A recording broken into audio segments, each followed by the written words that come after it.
starting in 3, 2, 1. First one is good for $50.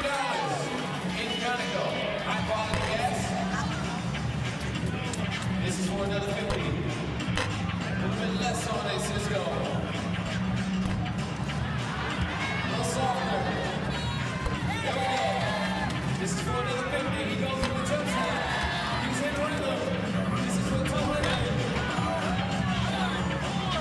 Almost done. That'll be the last shot. You got $200. Congratulations. Make some noise, Cisco, your winner. Inside the Conoco. Around the world contest, Conoco. My partner. Mountain West Conference Championships.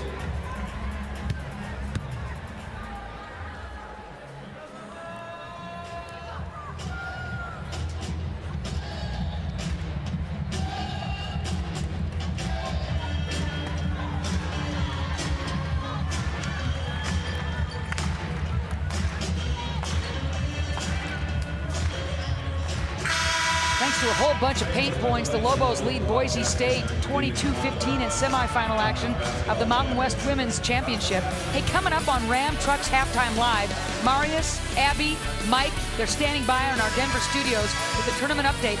And we're also going to check in with Misters Bill Dolman and Marty Fletcher. They're courtside. We're going to look ahead, Misters, to the second half. I try to spiff things up a little bit, Andrea. Try to spiff it up. They're classy guys. It's been a bit of an interesting game here. Not pretty. 14 turnovers already in the first half, 7 for each team. I think just stick with it. I wouldn't say that coaches are unhappy right now. They know that this is probably not going to be the prettiest of games, but these two teams are going to stay out here and compete hard. Okay, so again, letting them play. As a former All-America, do you prefer this kind Absolutely. of? Okay. And do you read the refs and say, hey, I can take a few more chances because they are letting things go? I don't take more chances. I like it when it's physical, and that's a good call right there. It depends on where you're physical. On the boards, you know, in the post when you're trying to gain position, allowing people to play physical in that situation. When you gain such a clear advantage by throwing somebody off the floor or going after a shooter or whatever, that's not good. As we see Durbin come back in. Good to see her back after going out with it for a moment with that looked like an ankle. Yep, she looks okay as Engel picks up her first, team's fourth. And yes, Durbin back in. Illegal screen. Good call, partner. And you know, Caroline Durbin needs to wait on that screen right there. Jordan Erskine set a good screen for her, wants to get the shooter open, and Caroline just jumping the gun and going too quickly. So Erskine with her first, team's fourth, and the Broncos can try and carve into that lead. And 3 minutes left in this half. It has gone by so fast. Isham very quiet. Yep. Nice kick. Charge going the other way. Isham just couldn't put on the brakes. That's her first. We focused on Lauren Lenhart a lot, but Katie Isham is a huge part of this team, and her ability to get going offensively in whatever way is going to be critical. We have often during the season talked about the fact that Boise State needs 3 scorers. They know they get Isham, they know they get Lenhart. Who's going to be that third player? But if Isham and Lenhart don't show up, they can't afford that. Amen. Hey, quick reminder, this copyrighted telecast of the Mountain West is intended solely for the entertainment of our audience. And any retransmission, reproduction, rebroadcast, or other use or dissemination of this telecast or the pictures, descriptions, or accounts of this game without the express written consent of the Mountain West Conference is prohibited, and there goes the 30-second timeout. I just ate it all up. Ate it all up. You were good. Well, thank you. Well, you know. All right, so 22-15, what we do know it's low scoring, a little sloppy here and there, but the Broncos, even with their cold shooting, still in this thing. Well, and they're continuing to pressure, and I think they understand that the short bench for New Mexico, the fact that they don't have a lot of ball handlers, over time, that's going to wear on New Mexico. I'm waiting for Isham to get going. I'm waiting for Durbin to get going.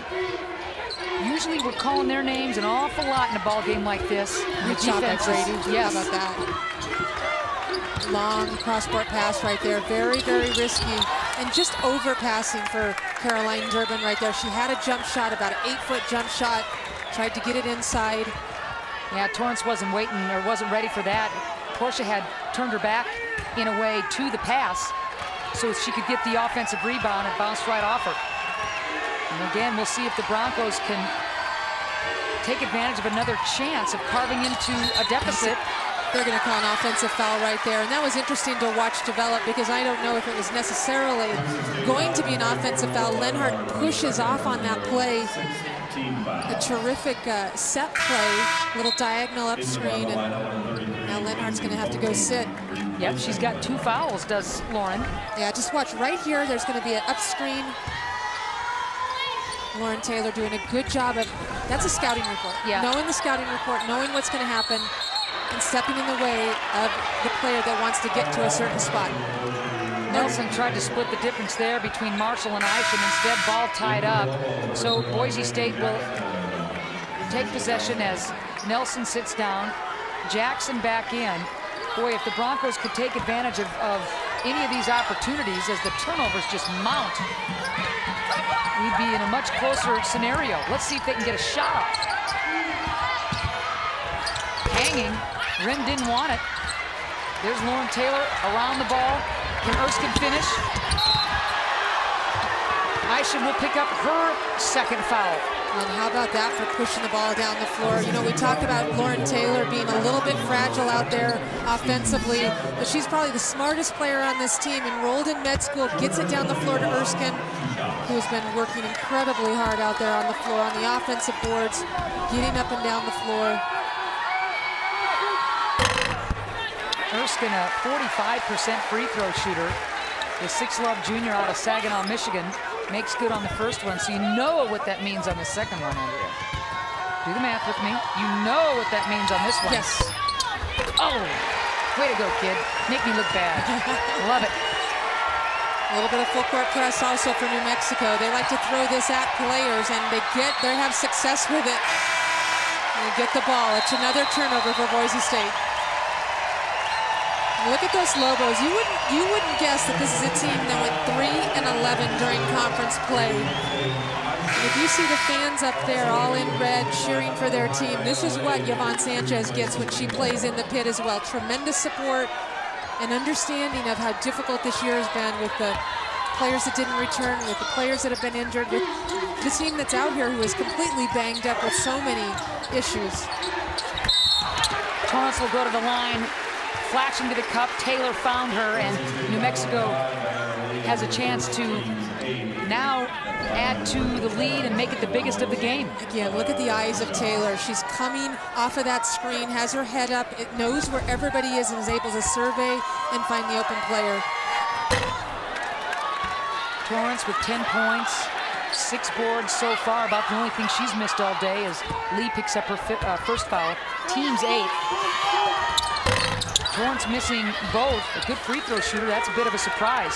So the lead is still 9. That ties the biggest lead for New Mexico. It's kind of like the no-hitter.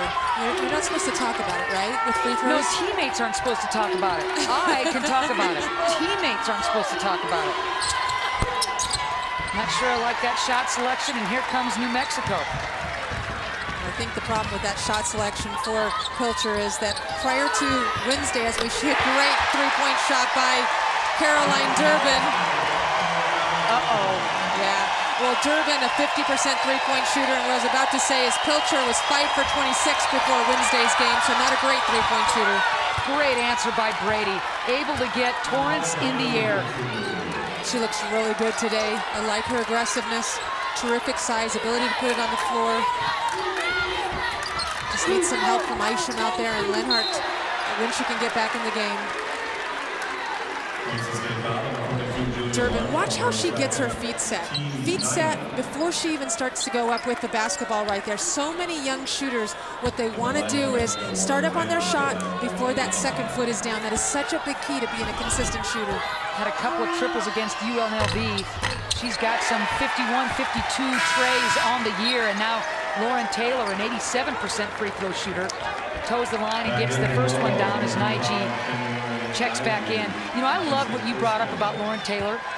Even as banged up as she is, so smart. And the minute she gives you, you break tape down, you're going to find the little things that she does. Yeah. Well, and I've mentioned it the other day, but microfracture surgery in the offseason. Had that head injury earlier, sat out a couple of weeks. She is a fighter. And we're going to just sit here for a minute and listen to the Lobo crowd. Yeah, Jordan Erskine over there clapping with her hands up in the air. And she's clapping at the fans. They know that their fans can be the sixth man, like they need a sixth man today. Playing pretty well. Hit West, I love that. Gavin, awesome. 29-17, the place would have come unglued if they were able, the Lobos, to do something at the buzzer. Instead, Jackson turns it over, and the Broncos will look to have last dibs at the bucket to end the half. Crowd's up, though. The knowledgeable Lobo crowd. They love D as much as offense.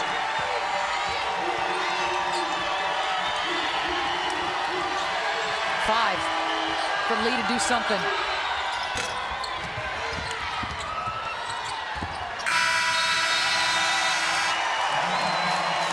An impressive first half by the New Mexico Lobos. Porche Torrance got everything going. She already has 10 points and 7 boards. Stuff in the paint is what you draw. Picking with you later. There's Lenhart. Lenhart, we talked about her in the first half. She has some decent numbers, but I'd like to see her be more physical, continue to compete in the paint.